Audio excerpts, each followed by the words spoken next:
پیار دوستو، مقام ابراہیم وہ مشہور پتھر ہے جس پر کھڑے ہو کر حضرت ابراہیم علیہ السلام نے کعبہ کی دیواریں بلند کی۔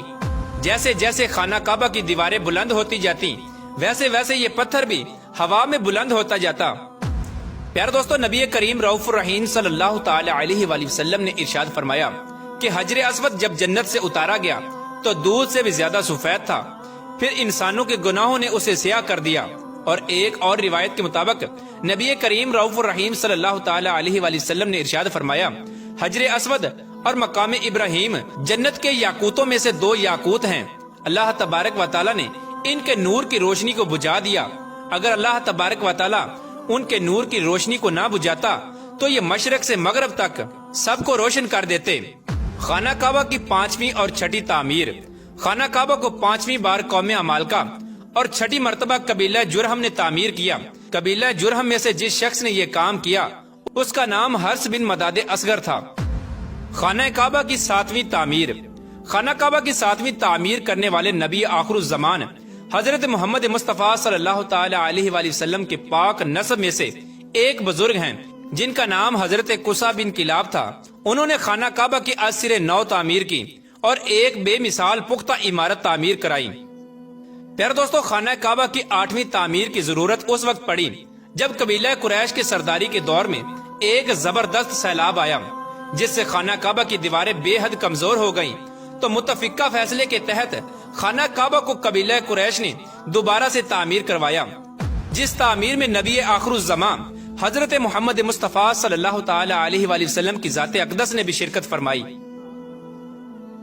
لیکن اس وقت سرمایہ کم ہونے کی وجہ سے قریش کی تعمیر میں حتیم کعبہ کو شامل نہیں کیا گیا تھا۔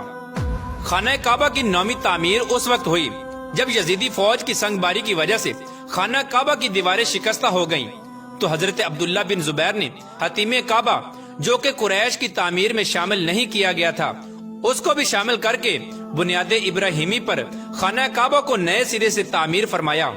خانہ کعبہ کی 10ویں تعمیر۔ عبد الملک بن مروان کے نائب حجاج بن یوسف جو کہ ایک ظالم حکمران تھا، اس نے 74 ہجری میں پھر سے خانہ کعبہ کو قریش والی تعمیر کے مطابق بنوایا۔ اس کے دور کے بعد جب خلیفہ ہارون مسند پر بیٹھا تو اس نے خانہ کعبہ کو منہدم کرنے کا فیصلہ کیا اور حضرت عبداللہ بن زبیر کی تعمیر کے مطابق خانہ کعبہ کو تعمیر کرنا چاہا، لیکن امام ابو یوسف نے یہ کہہ کر اسے روک دیا کہ اگر یہی طریقہ کار رہا تو پھر ہر آنے والا حکمران اپنی شہرت کے لیے خانہ کعبہ کو گرا کر نئی تعمیر کروایا کرے گا اور اس طرح لوگوں کے دلوں میں اس گھر کی عظمت کم ہوتی جائے گی۔ پھر 1040 ہجری میں سلطنت عثمانیہ کے سلطان مراد بن احمد خان شاہ قسطنطنیہ نے حجر اسود والے رکن کے علاوہ ساری عمارت کی بنیاد کو بنیاد حجاج کے موافق تعمیر کروایا۔ اس تعمیر کا کام 6 ماہ کے اندر مکمل ہوا۔ اس نے خانہ کعبہ کے اندر سنگ مرمر کا پتھر لگوایا اور نہایت ہی خوبصورت چھت بنوائی، اور باہر کی دیواریں سنگ خارا سے چونا میں چنی گئیں اور نہایت ہی نفیس اور ریشمی سیاہ رنگ کا پردہ خانہ کعبہ پر ڈالا گیا جس پر کلمہ طیبہ تحریر تھا اور سنہری لفظوں میں سلطان کا نام بھی لکھا ہوا تھا۔